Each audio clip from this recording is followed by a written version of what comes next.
Mesdames et messieurs, chers enfants, bienvenue pour cette séance spéciale ici au Capitole, en ce 1er avril, qui pourrait être un joli poisson, mais sans les points, hein. Non. Nous allons donc voir Cars, de monsieur John Lasseter, qui est actuellement le patron de Walt Disney Pixar. Et nous allons prendre connaissance de savoir quel film nous allons découvrir aujourd'hui. Qui aurait déjà vu ce film? Oula, qui voudrait nous en parler un tout petit peu? Qui voudrait venir vers moi? Tu viens vers moi, jeune fille? Très bien, et qui encore?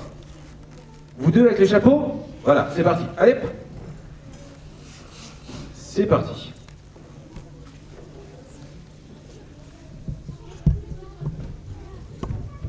Eh bien, bonjour, mademoiselle, comment tu t'appelles déjà?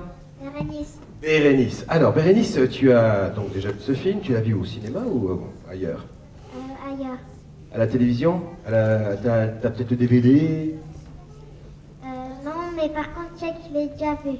Tu sais que tu l'as déjà vu, ça parle de quoi? Tu nous racontes, c'est bien, on ne raconte jamais la fin là en termes magiques, on est d'accord. Alors, ça parle de quoi? De voitures qui ont des yeux et qui parlent.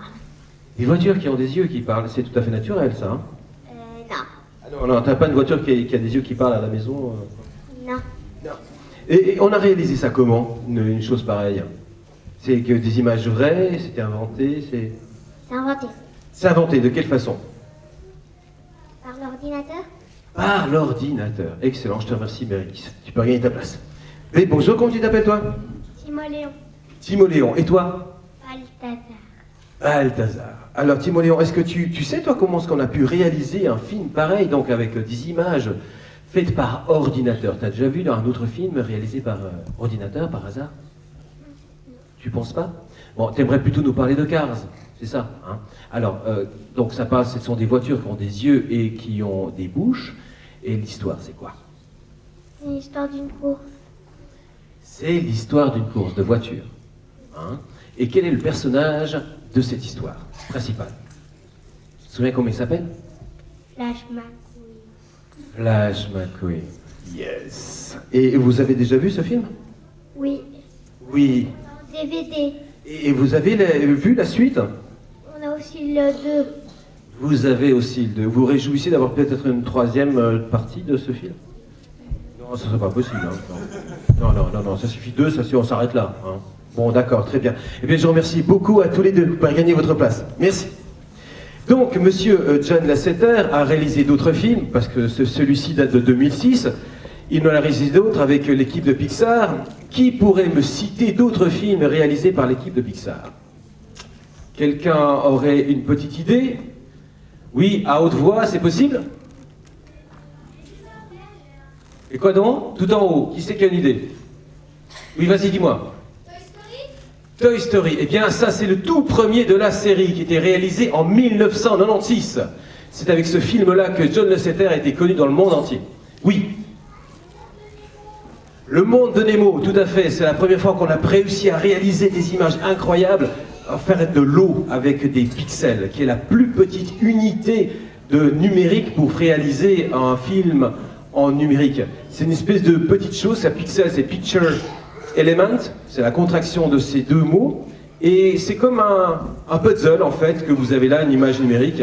C'est tous ces petits millions de pixels assemblés les uns avec les autres qui font une image.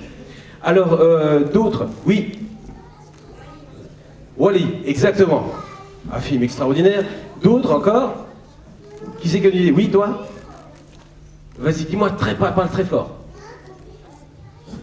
Oui. Ah, La Belle au bois dormant, très mignon. Non, c'est de Walt Disney. Ça, c'est vraiment de Monsieur Walt. C'est pas du tout, c'est réalisé uniquement avec vraiment à l'ancienne, fait tout à la main. Donc c'est un vrai dessin animé. Oui. Alors, pardon, là-haut, exactement, up en anglais, oui. Toy Story 2, Toy Story 3, très fort, très fort. Et quel talent, je veux dire, indéniable. Oui, encore, autre. Vas-y, dis-moi, jeune fille. Aladdin, non, c'est réalisé par les studios de Walt Disney, mais ça c'est encore de l'image faite uniquement par dessin. Oui, un autre film encore? Peut-être? Oui. Monstres et compagnie, tout à fait. avec où là, il y a la première fois, on a réussi à réaliser des poils hallucinants. C'est formidable, formidable. Par contre, une chose qu'on n'arrive pas à réaliser, oui, jeune homme. L'âge de glace. Ben voilà, il manquait une grande série, l'âge de glace. Eh oui, effectivement. Donc je disais que la plus grande difficulté, notamment dans l'âge de glace, c'est de faire la peau de l'être humain, qui est une chose qui est très compliquée, dont on n'était pas vraiment encore réussi à faire. Ça, c'est le prochain, je pense, défi que va se lancer Pixar pour faire des choses extraordinaires. Bien. Alors, pour revenir à notre aventure de Cars. Cars, donc, c'est une aventure avec Monsieur Flash McQueen, cette voiture extraordinaire que nous allons découvrir sous peu. Et qu'est-ce que je veux dire comme bêtise importante pour découvrir ceci? Oui, voilà. Donc pourquoi ce film Cars a été choisi aujourd'hui? Parce que tout simplement, c'était un festival, on va nous en parler tout à l'heure un petit peu plus, par un représentant de la Cinémathèque, Monsieur Mathieu Truffert, qui sera là tout à l'heure. Donc c'est un festival qui est autour de la mobilité. Qu'est-ce que c'est que la mobilité? Qui pourrait me répondre à ceci? Oui, toi jeune homme, tu viens vers moi, parle au micro, toi aussi, tu viens vers moi? Qu'est-ce que la mobilité? Et pourquoi choisir une thématique comme celle-ci? Comment t'appelles-tu? Maxence. Maxence, tu vas bien? Oui. Yes. Alors qu'est-ce que pour toi la mobilité? C'est le fait de se déplacer. C'est le fait de se déplacer. Tu te déplaces comment toi d'habitude? À pied. À pied. Et quand tu as de longs trajets à faire, tu vas comment? En bus ou en train. En bus et en train, en voiture des fois? On n'a pas de voiture. Vous n'avez pas de voiture, d'accord. En bus et en train, des fois tu prends l'avion ou pas du tout, tu vas... Oui. On est écolo. Vous êtes écolo, d'accord, très bien. Donc, c'est bien ça. Ouh là là, bravo, on peut applaudir. Chapeau. Voilà. Ça fait du bien de le dire, de l'entendre, c'est ça? Oui. Très bien. Ok. Et parce que tu penses qu'il y a assez de voitures à l'heure actuelle? Oui, même trop. Même trop, hein. C'est terrible, hein, les bouchons. C'est pour ça qu'on parle justement de la mobilité, où tout se complique très très vite. Il y a un parc de voitures immense dans le canton de Vaud, dans le canton de Genève. Quand on fait uniquement la liaison entre Genève et Lausanne, des fois c'est très très compliqué. T'es d'accord? Oui. Oui. Et tu te balades en vélo aussi? Oui. D'accord. J'ai justement eu mon nouveau vélo hier. Justement, tu es dans le nouveau vélo hier. Il est électrique aussi, non? Non. Pas encore. T'es pas encore assez vieux. Ouais. Ok, je te remercie beaucoup. Merci pour tout. Tu vas gagner ta place. Génial. Ok, merci. Bon, alors, encore une chose importante, c'est l'invention. Pourquoi le numérique? Pourquoi avoir inventé ça? Et quand est-ce que ça a été inventé? Quelqu'un pourrait peut-être me répondre à ceci. Comment est-ce qu'on est arrivé à ces images faites par ordinateur? De quand ça date? Quelqu'un a une idée, même parmi les adultes? Ça date depuis... C'est une histoire qui est liée à un avion, c'est-à-dire le Jumbo. Le Jumbo, c'est un avion, c'est le fameux 747. Comme vous le savez tous, c'est un avion qui coûte très cher, il y a beaucoup de passagers qui vont à l'intérieur.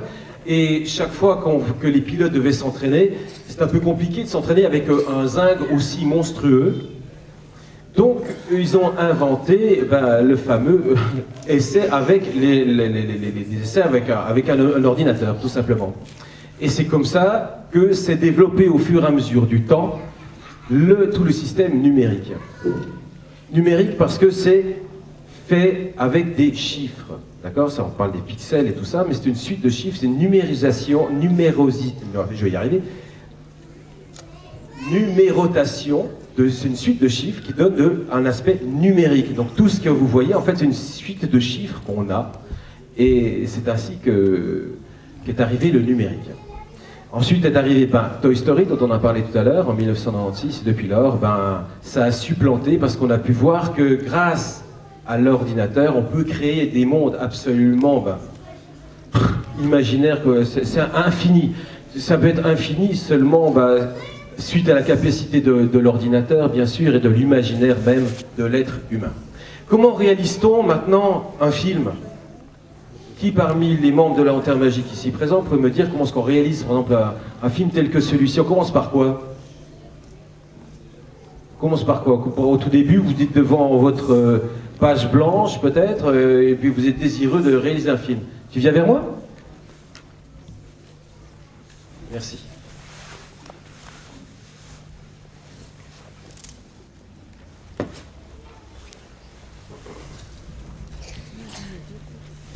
Comment t'appelles-tu? Enzo. Alors, comment est-ce qu'on réalise un film? Ça commence par quoi? D'abord, on l'imagine. D'abord, on l'imagine. Très bien. Donc, pour l'imaginer, tu fais quoi? On crée les personnages, on peut jouer aussi avec des personnes réelles. Tout à fait, exactement. Mais disons qu'on reste dans le numérique. Hein, ça te va? Donc, effectivement, on commence par créer un scénario. Voilà, on se dit, ensuite on commence à créer ces personnages. Les personnages, tu les crées tout seul, tu as une équipe de gens, tu mettrais une équipe de gens autour de toi ou tu ferais ça tout seul? Avec une équipe de gens. Sinon, ce serait trop.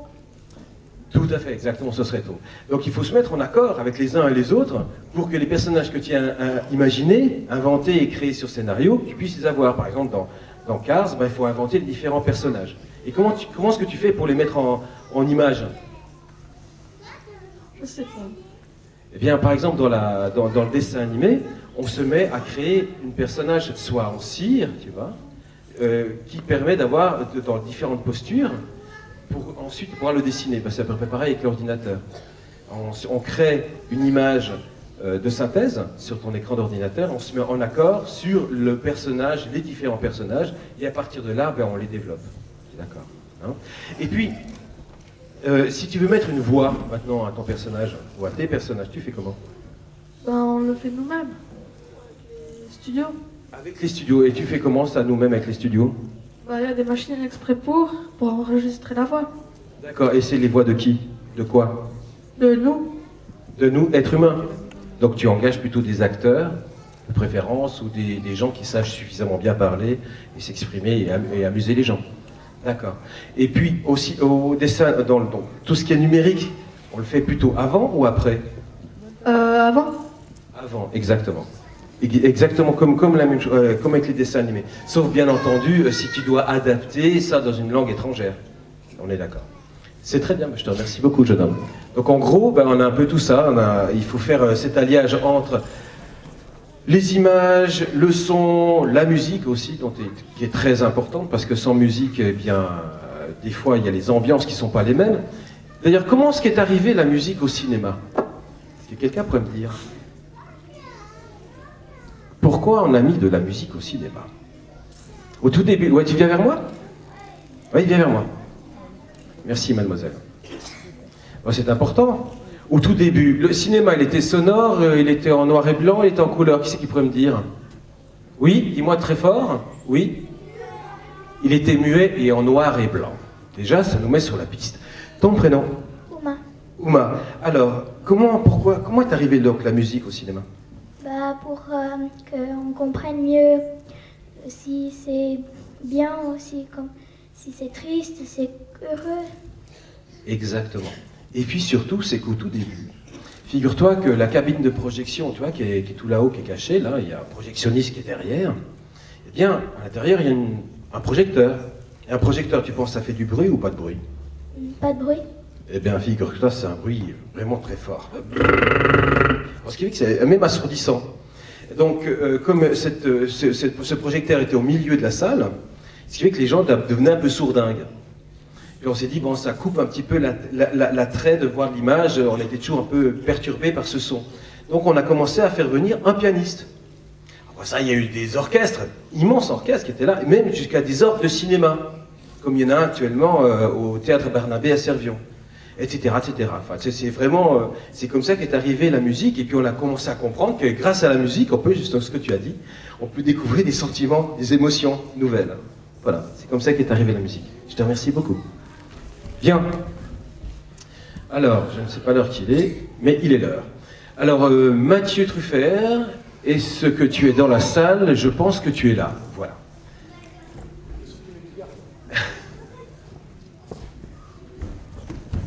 Je te passe le micro. Merci Frédéric, merci beaucoup. Je aussi pris mes petits garçons. Timoléon, je te laisse commencer. Bonjour.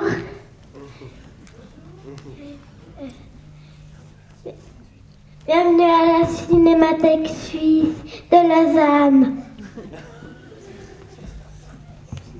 c'est la maison des films du cinéma. 70 000 films il y a. Il y a quel film? Il y a Sherlock, il y a Cars, il y a Toy Story, des vieux films et de nouveaux films. Merci Timoléon, super. Donc, donc voilà, c'était pour vous dire qu'on est effectivement au Capitole, qui est la plus grande salle de cinéma de Suisse actuellement, et qui est actuellement exploitée par la Cinémathèque suisse. Timoléon a tout expliqué concernant la Cinémathèque suisse. Et puis sinon, effectivement, la projection d'aujourd'hui a lieu dans le cadre d'un festival, le festival sur la mobilité, qui a commencé vendredi par un débat. Il y a eu des films vendredi, il y en a eu hier, il y en a encore aujourd'hui. Donc aujourd'hui, Cars, pour les petits principalement. Puis cet après-midi, il y a un programme aussi pour les adultes. Je vous le donne rapidement. À 15h, Airplane, y a-t-il un pilote dans l'avion? À 18h30, le classique du cinéma suisse, Les Petites Fugues. Et puis à 21h, pour terminer quelque chose d'un peu léger, mais on est sûr que ça a un trait à la mobilité, Speed. Donc voilà. Balthazar, viens voir un petit moment. Je pense que tu as aussi envie de dire quelque chose. Balthazar, il me semble que tu as un message important à dire. Tu cours moins. Bon, Balthazar avait une mission, c'était de vous dire que aujourd'hui, on a fait venir 300 glaces se faire dans le frigo. Donc après la projection, n'hésitez pas à passer au bar, il y a des glaces. Voilà. À tout le monde une très belle projection. Et puis vous rejoignez vos sièges. Merci.